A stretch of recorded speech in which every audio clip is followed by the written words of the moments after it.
Hoje eu vou falar um pouco sobre divórcio. Divórcio é um estágio difícil na vida de um casal. Separação ou divórcio não necessariamente é a questão legal, mas também é questão legal. Porque às vezes envolve muita expectativa. O divórcio, na verdade, é o resultado de um processo longo de conflito e de falta de comunicação e de falta de entendimento que resultou no distanciamento. Não precisaria ser só isso, né? Tem outros motivos pelos quais as pessoas se divorciam. Muitas vezes é um abuso, uma traição. A traição não precisa necessariamente ser amorosa, às vezes é uma traição da confiança, da lealdade, não necessariamente da fidelidade, que acaba levando a essa decisão de que talvez essas pessoas não funcionem mais juntas. Não quer dizer que a pessoa que tomou a decisão é que sofra menos. Considerar o divórcio é considerar quebrar uma expectativa. As pessoas, eu imagino que se casem pensando em fazer isso uma vez só. Então, quando eu decido me separar, a separação vem junto com aquela... pode vir junto com uma sensação de fracasso, de solidão, de ansiedade, de que eu não sou bom o bastante, de que eu falhei na instituição do casamento, porque a ideia de estar casado, não necessariamente com aquela pessoa, mas estar na instituição do casamento, que ainda é uma coisa muito forte na nossa sociedade. Tanto é que um dos medos que as pessoas têm de se separar, às vezes nem é tanto da parceria, ou até dos filhos, mas como a família vai reagir, como os amigos vão reagir. Tem pessoas que acabam sendo deixadas de lado, excluídas de grupos, porque optaram pelo divórcio, pela separação. Às vezes a gente esquece que só quem sabe mesmo do relacionamento são as pessoas envolvidas no relacionamento. Se elas tomaram essa decisão, ou se uma delas tomou essa decisão, deve haver uma razão. O divórcio não é para todos um processo sofrido. Para algumas pessoas é um processo que é um alívio essa coisa ter acontecido. Ou às vezes é um processo muito gratificante.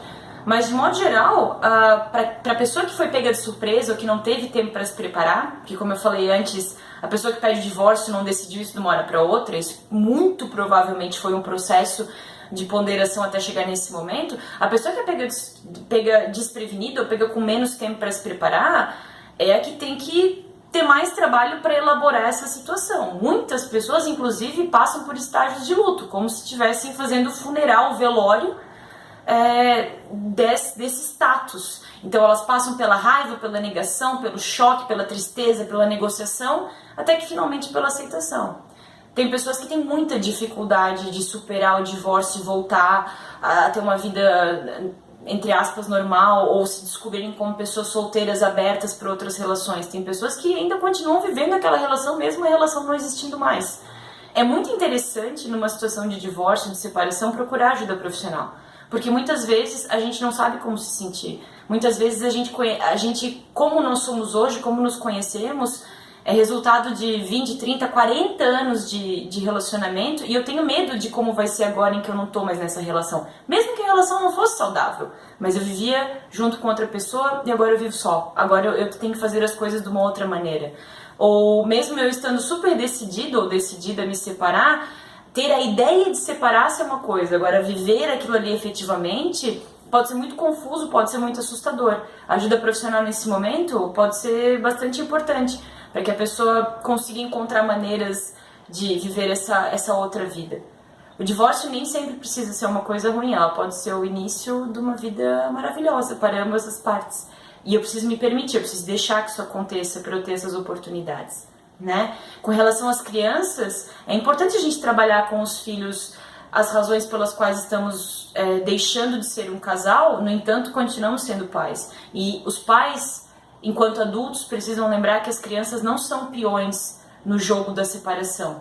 E acontece muito, infelizmente, que a gente chama de alienação parental, quando as crianças são envolvidas na discussão e nos conflitos dos pais, enquanto casal e não enquanto pai e mãe. Então, os pais adultos, por favor, prestem atenção quando vocês estão nesse processo muito doloroso de separação, para não envolver quem não tem nada a ver com isso. E se as coisas estiverem muito difíceis, procure ajuda profissional, porque talvez seja o melhor caminho para vocês se encontrarem enquanto pessoas separadas, enquanto pais, enquanto adultos.